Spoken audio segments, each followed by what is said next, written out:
The AP preseason poll is out, and a lot of the big names are up there at the top. It's Ohio State and Oregon 1 and 2, followed by Georgia, Notre Dame.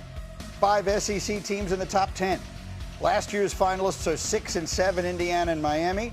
LSU is 11, Texas Tech is 12. We showed you the top 10, or 12, I should say, because, of course, 12 teams make the playoff. You don't see Alabama on your screen. Alabama comes in at 13. Let's talk about it. Heather and Paul are up with us early this morning, as they always are. Heather, I'm interested to hear your perspective. Did they get it right? Should Ohio State be number 1?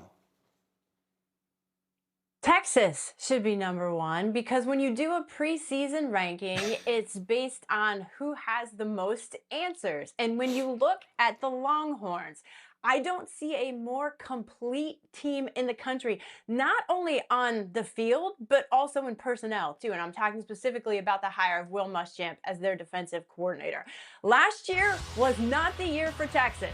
This is the year that all the pressure should be on Steve Sarkisian to get to the national championship and win the national title because he has everything he needs, all the pieces in key places. And you know what? We can talk about Arch Manning all season, and we will. He's not the best player on the team. Their defensive end, Colin Simmons, is the best player on the team. So I just think key players, key positions, top coaching staff, and they get Ohio State at home in week 2, which is critical to a playoff run. Well, that's probably where the whole thing gets decided, at least early in the season. Paul, what do you think?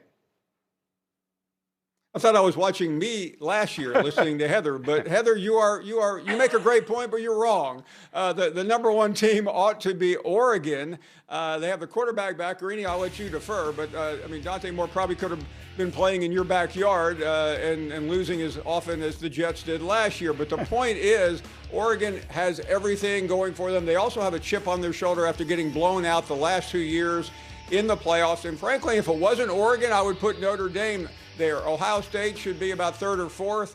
I like what you said about Texas, but they're not number 1. All right, we'll get it all sorted out, obviously, as the season gets underway. And I want to bring up another interesting trend. 17 of the last 18 years, a team has gone from being top 10 in the preseason to unranked at the end of the season.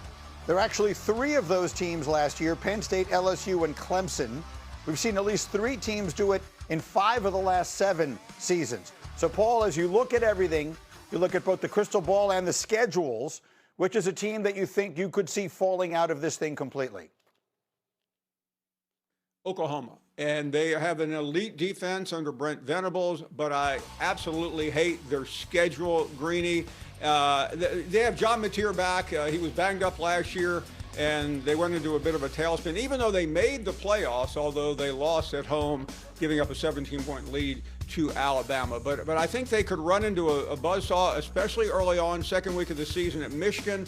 They go to Georgia a couple weeks later. They have to deal with Texas, which they have been almost unable to beat, and that the second half isn't a whole lot better with Ole Miss, A&M, and at Missouri to round it out. Yeah, Heather, I'm looking at up there. That is a murderer's row. It is, Greeny, and it's the number 2 schedule in the country, which is pretty tricky. But listen, I do like John Mateer, and we saw when he was healthy last year as their starting quarterback, he's a Heisman candidate. When he's got all the pieces in place around him, he's not trying to do too much. Paul mentioned the defense going to be outstanding. They have a chance for a special season, but I agree with Paul. If there's one team you have to pick that could fall out, it would be the Sooners. ESPN's FPI projects they are going to lose 4 games, but I will be in Ann Arbor for that game against Michigan, so let's circle back on it. All right, let's talk about Bama. I mentioned that screen we put up at the very beginning. We had the top 12 teams, and they just missed that cut. I guess in the way Notre Dame just missed the cut last year at the end. It's much more important at the end than it is at the beginning. But how about Bama at 13, Heather? Is that too high, too low, or just about right? It's too high. Again, I go back, this is so hard with preseason rankings, but if you don't have a running game or a quarterback, why are we talking about you in the top 15? You go back to the SEC championship game and talk about a team that had -3 rushing yards. That is a stat that I don't think Alabama, its fans, or anyone who watches college football will ever forget. And until you see that proven and he picks a starting quarterback and we see it under the lights, I mean, I just think that's a little too high. Can Alabama be a playoff team? Will it? Probably, sure. There's no excuse not to. But right now, as we sit here today, that's too high. What do you think, Paul? Greeny, yesterday it was 101 degrees in Tuscaloosa, but the fans on the Finebaum show were even hotter, upset with the AP poll. They could not believe that their beloved Alabama, precious Alabama, was not in the top 10. I was not surprised. I frankly agree with Heather. They should have been lower. But the problem at Alabama is one we've talked about a long time. They just can't get over the fact that Nick Saban is no longer the coach. The program doesn't get the best players, and they're looking at about a 9-3 season, which is fine if you're Oklahoma or somebody else, but it doesn't work at Alabama. It's also a new world, and I want to play this soundbite because, of all people, Lane Kiffin, I think, said the most interesting thing of the day yesterday. He's getting set for his first year at LSU. You understand all of the sidebars with Kiffin. But he said, in particular now, you should pay no attention to the rankings this part of the year, and here's why.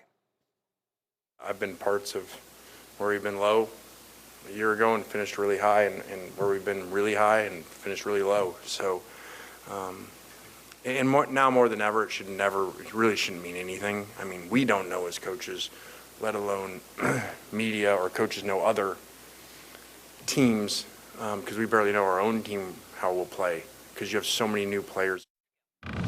So while I think that's a really interesting point, Paul, that while the preseason rankings have always been to some degree guesswork, they've never been more so than they are now because basically every roster in the country has been remade since last we saw them. Lane Kiffin and his inner Aristotle. He is right, a little bit too philosophical for me, but the line he said at the end really nailed it. I mean, Kiffin's got about 50 players on this team, other than the fact that he's the brand new coach. Most people running these SEC and Big Ten programs now barely know their own players, so it is a mystery, and I think he also knows what happened last year at the school he is currently at. LSU started the season ranked in the top 10, and they were nowhere to be found at the end, and they fired the coach, making way for Aristotle. Heather, final word. The biggest problem with preseason rankings is not the misfires on it. It's the preconceived bar that's set going into the college football playoff rankings, because everyone has these notions in their head that those 5 teams are the 5 best teams because you see it week after week after week in the rankings. But when the committee's rankings come out the first Tuesday in November, that's what's supposed to matter. And you've got to mentally shake, what is it, like 6-8 weeks of what you have in your mind from the AP rankings? To me, that's the problem with the ranking system. That's actually a very interesting and important point. Really well done. Heather, Paul, thank you. We'll check back a little later. College right around the corner. But coming up, the Browns quarterback battle under the microscope. Is it time to make the call? Can Shedeur change the narrative? We're on that and much more. Hour number 2 around the corner. It's Get Up on ESPN.